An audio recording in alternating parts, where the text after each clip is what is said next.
आज हम की जो ड्रग रिसेप्टर होता है, रिसेप्टर क्या होता है, एगोनिस्ट एंटागोनिस्ट क्या होता है, सेल बॉडी में प्रोटीन का प्रेजेंट होता है, वो पूरा एक प्रोसेस हम समझेंगे बहुत ही इजीली लैंग्वेज में।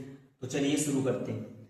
रिसेप्टर क्या है कि बॉडी, जैसे कि हमारी बॉडी में कोशिका होती है, बॉडी में कोशिका होती है, सेल में क्या है कि प्रोटीन प्रेजेंट होता है, प्रोटीन प्रेजेंट होता है। और प्रोटीन कहाँ पर प्रेजेंट होता है, एक सेल में प्रोटीन होता है अपने साइटोप्लाज्म एंड न्यूक्लियस, और या फिर होता है सेल मेम्ब्रेन।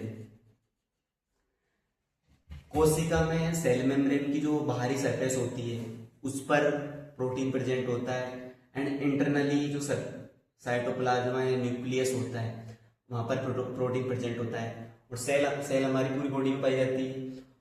तो कुछ स्पेशल प्रोटीन होते हैं, कुछ स्पेशल प्रोटीन क्या करते हैं, वो रिसेप्टर बोलते हैं उनको। जो स्पेशल प्रोटीन होते हैं वो होते हैं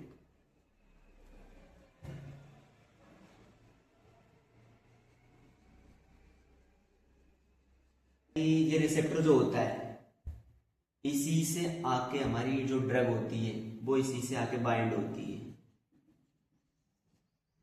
ड्रग आएगी बॉडी के अंदर, अब वो ये ड्रग इस रिसेप्टर से कनेक्ट होगी, तब अपना इफेक्ट प्रोड्यूस होगा, अपना इफेक्ट का रिस्पॉन्स आएगा। तो हमेशा अपनी जो भी ड्रग लेते हैं हम, हमारी बॉडी में वो कहाँ पर जाके मिलती है, रिसेप्टर से जाके मिलती है। अब रिसेप्टर अलग अलग होते हैं बॉडी में, जैसे हार्ट से रिलेटेड रिसेप्टर अलग हो गया, आई से रिलेटेड अलग हो गया, नर्वस सिस्टम से रिलेटेड। हर बॉडी का जो उसी अकॉर्डिंग क्या है कि जो ड्रग बनी होती है हर रिसेप्टर के लिए एक ड्रग बनाई जाती है। उस स्पेसिफिक ड्रग के लिए ही रिसेप्टर, वो जो स्पेसिफिक जो रिसेप्टर होता है उसी के लिए ड्रग को बनाया जाता है, ताकि वो अपना एक रिस्पॉन्स जो है इफेक्ट प्रोड्यूस हो सके, वो उससे बाइंड होगी और अपना इफेक्ट दिखाएगी। अब क्या होता है कि एगोनिस्ट और एंटागोनिस्ट। एगोनिस्ट क्या होता है कि एक्टिव, और एंटागोनिस्ट ब्लॉक। फॉर एग्जांपल कि कोई भी ड्रग हम रिसेप्टर से बाइंड कैसे होगी कि जैसे इससे बाइंड होगी या तो वो एक्टिव फॉर्म में अपना इफेक्ट दिखाएगी, या डीएक्टिव फॉर्म में अपना दिखाएगी। एग्जांपल में जैसे कि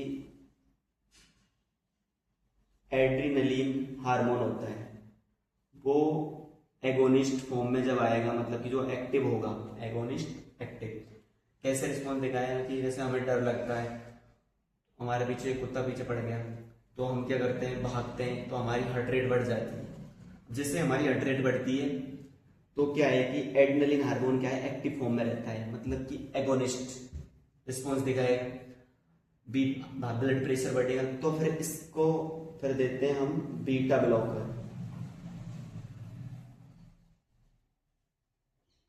बीटा ब्लॉकर, जब बीटा ब्लॉकर आएगा तो क्या होगा, एंटागोनिस्ट।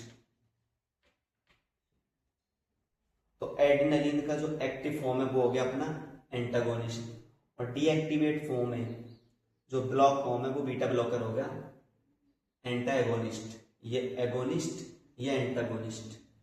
तो इस तरह से अपना रिस्पॉन्स दिखाती है। तो ये होता है एक ड्रग रिसेप्टर, जिसको हमने आज समझा। और आगे इसके बहुत पार्ट है, रिसेप्टर के टाइप, और हर जो क्लासिफिकेशन रिसेप्टर की वो हर अलग अलग है, वो और पढ़ेंगे हम आगे नेक्स्ट वीडियो में। अभी एक ये सिंपल सा है कि एक रिसेप्टर क्या है, प्रोटीन ही रिसेप्टर है या स्पेसिफिक प्रोटीन रिसेप्टर होता है, वो कहाँ होता है, सेल में। वो कैसे अपना एगोनिस्ट एंड एंटागोनिस्ट रिस्पॉन्स दिखाता है, ड्रग किससे जाके बाइंड होती है रिसेप्टर से, वो अपना कैसे कौन से रिसेप्टर से ड्रग बाइंड होगी, वो थोड़ा सा एक सिंपली हमने समझने की कोशिश की है। आगे जो नेक्स्ट इसका पढ़ने वाले हैं वो इससे नेक्स्ट लेवल का है, वो अगली वीडियो में पढ़ेंगे। Thank you watching this video, bye.